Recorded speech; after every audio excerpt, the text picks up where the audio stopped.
Hello नमस्कार साथियों, स्वागत है आप सभी का आपकी अपनी स्टडी पॉइंट पर। मैं हूं माधव। आशा करता हूं कि आप लोग स्वस्थ होंगे, मस्त होंगे। चलिए आज हम लोग देखते हैं इस सेशन में कि क्या होती है संविधान पीठ। संविधान पीठ के बारे में हम लोग पढ़ेंगे आज कि क्या होती है संविधान पीठ। इसके बारे में आज हम लोग समझेंगे कि क्या होती है संविधान पीठ, संविधान पीठ की स्थितियाँ क्या है, संविधान पीठ के महत्वपूर्ण मामले कौन कौन से हैं और गठन कौन करता है, इस संविधान पीठ का गठन कौन करता है। इस सारी बातें हम लोग जानेंगे इस सेशन के अंदर संविधान पीठ के बारे में। तो चलिए आप लोग मेरे साथ वीडियो में अंत तक बने रहिएगा और अंत में हम आप लोग के लिए क्वेश्चन भी देंगे इससे रिलेटेड, जिसका आंसर आप कमेंट बॉक्स में दीजिएगा। अगर आप मेरे चैनल पर नए हैं तो वीडियो को सब्सक्राइब कर लीजिएगा ताकि नोटिफिकेशन सबसे पहले आप तक पहुंच जाएगी। वीडियो को शेयर कर दीजिएगा, लाइक कर दीजिएगा। तो चलिए बिना देरी किए हुए इस सेशन को स्टार्ट करते हैं।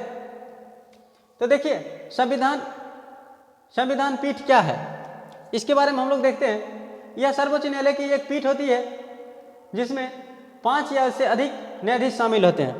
कहता है कि यह जो संविधान पीठ है यह सर्वोच्च न्यायालय का एक पीठ होती है जिसमें 5 या इससे अधिक न्यायाधीश शामिल होते हैं। कम से कम 5 न्यायाधीश शामिल होंगे, अधिक से अधिक न्यायाधीश शामिल हो सकते हैं, लेकिन कम से कम 5 न्यायाधीश इसमें संविधान पीठ में शामिल होंगे। संविधान पीठ का प्रावधान भारतीय संविधान के अनुच्छेद कह रहा है कि संविधान पीठ का भारतीय संविधान के अनुच्छेद 145(3) के तहत किया गया है। यह अनुच्छेद 145 भाग 3 में इस संविधान पीठ का जिक्र किया गया है भारतीय संविधान में। आगे देखिए, संविधान की व्याख्या के संबंध में या कानून महत्वपूर्ण प्रश्न से जुड़े किसी भी मामले का फैसला कम से कम 5 न्यायाधीशों की पीठ द्वारा किया जाता है।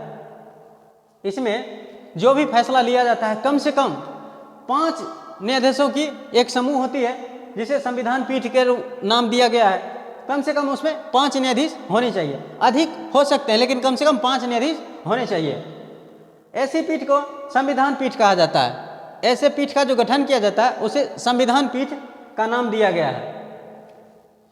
देखिए कहता है इसमें सर्वोच्च न्यायालय के 5 या अधिक न्यायाधीश हो सकते हैं। इसमें जो होता है सर्वोच्च न्यायालय के 5 न्यायाधीश या उससे अधिक हो सकते हैं, लेकिन कम से कम 5 न्यायाधीश होनी चाहिए।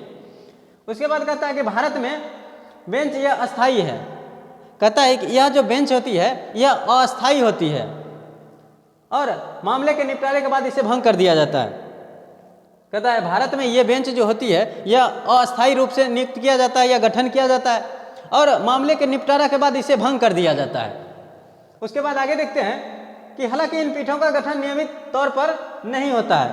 कहता है कि हालांकि इस पीठों का गठन नियमित तौर पर नहीं किया जाता है और जब इसका निपटारा हो जाता है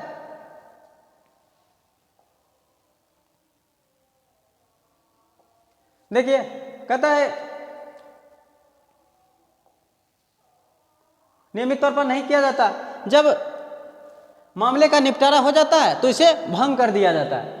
आगे देखते हैं, कहता है सर्वोच्च न्यायालय के समक्ष अधिकांश मामलों की सुनवाई और निर्णय को 2 न्यायाधीशों जिसमें डिवीजन बेंच कहा जाता है, 2 न्यायाधीश जिसमें होंगे उसे डिवीजन बेंच कहा जाता है और कभी कभी 3 न्यायाधीशों की पीठ द्वारा किया जाता है।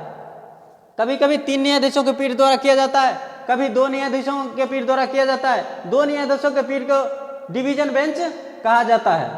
उसके बाद आगे देखते हैं क्या है, आगे देखते हैं कहता है कौन गठन करता है इस संविधान पीठ को। कहता है भारत के मुख्य न्यायाधीश के पास संविधान पीठ स्थापित करने की शक्ति होती है। भारत के जो सर्वोच्च न्यायालय के मुख्य न्यायाधीश होते हैं उनके पास यह शक्ति होता है कि संविधान पीठ का गठन कर सके। उसके बाद देखते हैं संविधान पीठ कानून के प्रश्न पर एक व्यापक दृष्टिकोण देती है और कानून को परिभाषित करती है।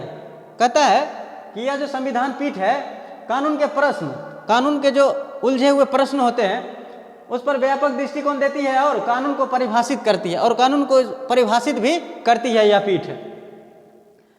कहता है भारत में डी.वाई. चंद्रचूड़ 21 संविधान पीठों का हिस्सा रहे जो कि देश में सबसे ज्यादा हैं। डी.वाई. चंद्रचूड़ साहब जो हैं उनके बारे में कहा जा रहा है कि ये 21 संविधान पीठ के हिस्सा रहे हैं, जो कि भारत में सबसे ज़्यादा है। इसके बाद जस्टिस A.M. खानविलकर और जस्टिस अशोक भूषण कुमार क्रमशः 15 और 10 पीठ में हिस्सा रहे हैं। उसके बाद आगे कहता है गठन की स्थितियां, कहता वर्तमान में ऐसे 4 स्थितियां हैं। कहता है कि वर्तमान में ऐसी 4 स्थितियां हैं जब ऐसे पीठ का गठन किया जा सकता है। कहता है कि वर्तमान में 4 स्थितियां ऐसी बनाई गई है जिसमें संविधान पीठ का गठन किया जा सकता है। यह अस्थायी तो नहीं है, अस्थायी है। इसको गठन किया जाता है जब मामले का निपटारा हो जाता है तो उसे फिर विघटित कर दिया जाता है। तो देखिए ऐसा कौन कौन सा मामला है जिसमें संविधान पीठ का गठन किया जाता है, तो देखते हैं हम लोग।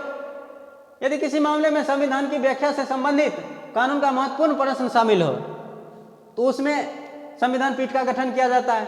दूसरा, यदि राष्ट्रपति अनुच्छेद 143 के तहत किसी कानून या तथ्य पर सुप्रीम कोर्ट की राय मांगता है तब गठन किया जा सकता है।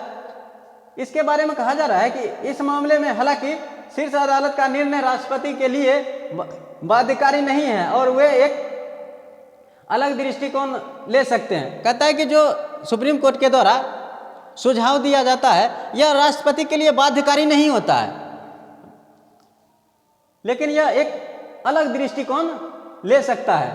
कहता है आगे कहता है कि जब 2 न्यायाधीशों की पीठ और बाद में 3 न्यायाधीशों की पीठ एक ही मुद्दे पर परस्पर विरोधी निर्णय दे दे तब ऐसा गठन किया जा सकता है। और चौथा है कि यदि 3 न्यायाधीश की पीठ एक निर्णय देती है जो कि किसी मुद्दे पर पिछली 3 न्यायाधीशों की पीठ द्वारा दिए गए निर्णय से अलग हो, इस स्थिति में भी संविधान पीठ का गठन किया जा सकता है। चलिए आगे देखते हैं महत्वपूर्ण मामले। इससे जुड़ी जो है महत्वपूर्ण मामले है। देखिए कौन कौन मामले में कौन कौन सा संविधान पीठ बनाया गया है, कौन मामले में, उसके बारे में दिया गया है कुछ मामले। देखिए अधिकांश ऐतिहासिक मामले जिसमें अदालत ने कुछ हद तक अंतिम रूप से कानून का निपटारा किया है संविधान पीठों द्वारा तय किया गया है। देखिए A.K. गोपालन बनाम मद्रास राज्य मौलिक अधिकार से संबंधित था। उसके बाद है केशवानंद भारती बनाम केरल राज्य मूल संरचना सिद्धांत से संबंधित था। उसके बाद है अशोक कुमार ठाकुर बनाम भारत संघ OBC आरक्षण से संबंधित संविधान पीठ का गठन किया गया था। उसके बाद आगे देखते हैं, ये आपके लिए अभ्यास प्रश्न है, इसका आंसर आप कमेंट बॉक्स में दीजिएगा। देखिए संविधान पीठ का गठन का प्रावधान भारतीय संविधान के किस अनुच्छेद के तहत किया गया है? अनुच्छेद 124, अनुच्छेद 145 3, अनुच्छेद 148, अनुच्छेद 144। यही यह सेशन समाप्त होता है। तो आप लोग खुश रहिए, मस्त रहिए। अगर आप इस तरह की वीडियो देखना चाहते हैं, अगर आपको सेशन अच्छी लगी तो वीडियो को लाइक कर दें, सेशन को शेयर कर दें एवं वीडियो को सब्सक्राइब कर लें ताकि अगली वीडियो आपको नोटिफिकेशन पहुंच जाए। चलिए, जय हिंद।